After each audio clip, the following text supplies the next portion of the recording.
পুকুরে আমরা আজকে সার দিয়ে দিচ্ছি। সার দেওয়া কমপ্লিট হয়ে যাওয়ার পরে আমরা পুকুরে খোল ব্যবহার করবো। এটা আমরা টিএসপি সার ব্যবহার করতেছি পুকুরে। সম্পূর্ণ পুকুরে আজকে আমরা 50 কেজি সার দিয়ে দেবো। এই টিএসপি সারটা ব্যবহার করলে পুকুরের মধ্যে যে আমাদের ধান কাটা বা ধানের লাড়াটা ছিল সেই লাড়াটা পচে যাবে এবং মাছের জন্য একটা আদর্শ খাবার তৈরি হবে। এটা একটু নাড়া দিয়ে দিলে ভালো হতো। দেখছেন চুনটা আমাদের অরিজিনাল আছে। আমি একটা কাঠি ধরে নাড়া দিয়ে দিই। আসসালামু আলাইকুম এভরিওয়ান, আশা করি আলহামদুলিল্লাহ সবাই ভালো আছেন। কিছুদিন আগে আমাদের এই পুকুর থেকে আমরা ধান কেটে নিয়েছি এবং তার পরের দিন থেকে কিন্তু আমরা পুকুরে পানি দেওয়া শুরু করে দিয়েছিলাম। আপনাদেরকে জানাইছিলাম যে আমাদের এই পুকুরে মাছ ছাড়ার আগে আমরা কতদূর পর্যন্ত পানি করব। তো সেটা আপনাদের দেখাই যে আমরা বলছিলাম যে প্রায় আমাদের মাঝার সমান পানি হবে, কিন্তু এখনো মাঝার সমান পানি আমাদের হয় নাই। মাত্র এই পর্যন্ত হাঁটু পর্যন্ত পানি হয়েছে, নিচে গেলে হয়তো এই পর্যন্ত আসতে পারে। তো পানি আমরা আরো দিতাম, তো আপাতত বন্ধ রাখছি, কারণ আজকে আমরা পুকুরে খাবার রেডি করবো। অর্থাৎ পুকুরটাকে প্রথমে আমাদের কি করতে হবে, জীবাণুমুক্ত করতে হবে। যেহেতু পুকুরে ধান ছিল এবং অনেক আগাছা জঙ্গলের চারপাশ পরিপূর্ণ, সেগুলো তো আপনারা দেখতেছেন। তো পুকুর শোধন করার সবচেয়ে বড় একটা উপায় হচ্ছে চুন ব্যবহার করা, পাথর চুন। তো এই যে এখানে বস্তার মধ্যে আমরা পাথর চুন নিয়ে আসছি।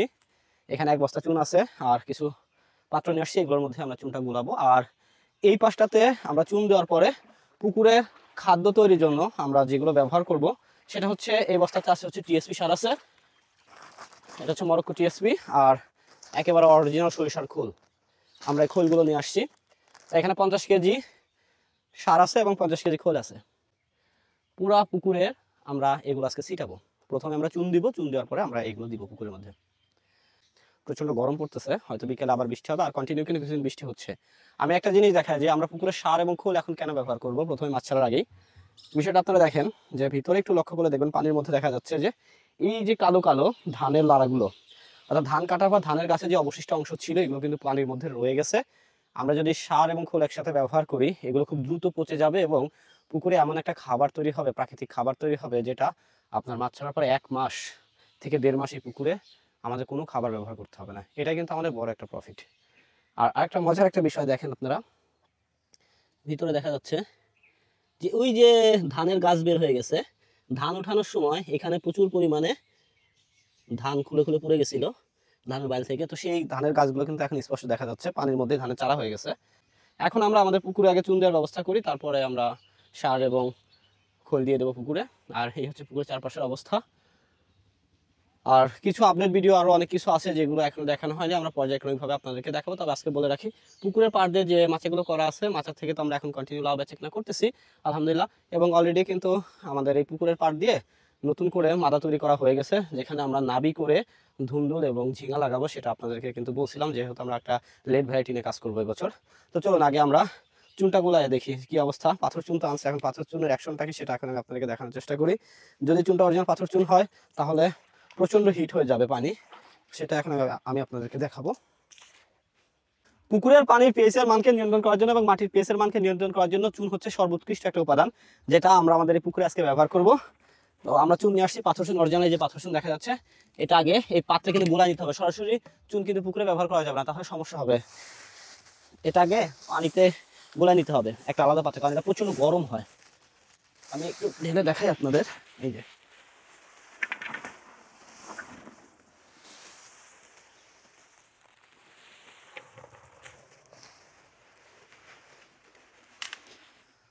অরিজিনাল পাথর চুনটা কিন্তু পাথরের মতোই হয়, কিন্তু এইখানে আমরা যেটা দেখতেছি এটার মধ্যে আমাদের পাথরের ভাগটা একটু কম মনে হচ্ছে আমার কাছে, গুঁড়াটাই বেশি।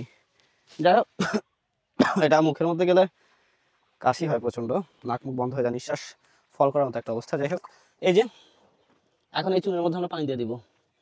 এই যে পাথর, এরকম অরিজিনাল পাথর হলে সবচেয়ে ভালো হয়।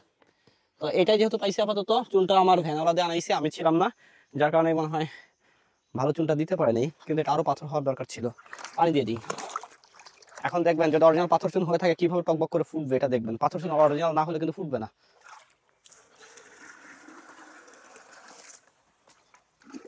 দেখা যাক কি রেজাল্ট আসে।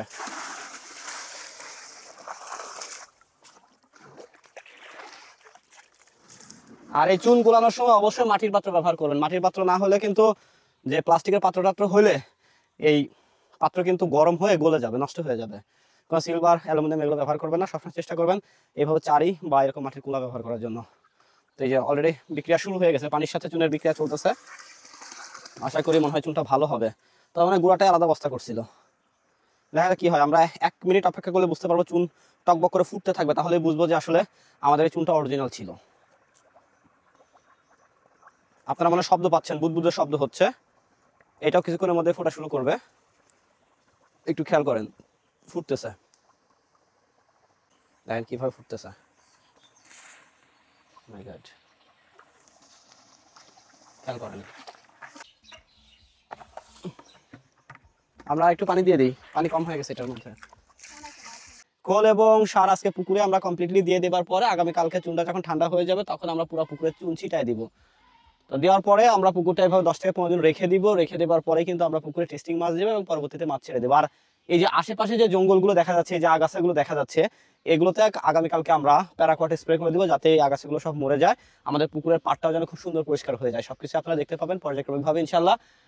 তো আজকের মতো আমরা এখানে শেষ করতেছি। এখন আমরা পুকুরে সার দিব এবং খোল ব্যবহার করব। এটার পরে আমরা কাজ আজকের মতো এখানে শেষ করে দিব এবং আগামীকালকে আমরা চুন দিয়ে দিব। এবং পরবর্তীতে আমরা পুকুরে কিছু আপডেট আপনাদেরকে আরও দিব, যখন আমরা মাছ ছাড়বো, কী কী মাছ ছাড়বো সেগুলো কিন্তু আপডেট আমরা আস্তে আস্তে আপনাদেরকে দেওয়া শুরু করবো ইনশাল্লাহ।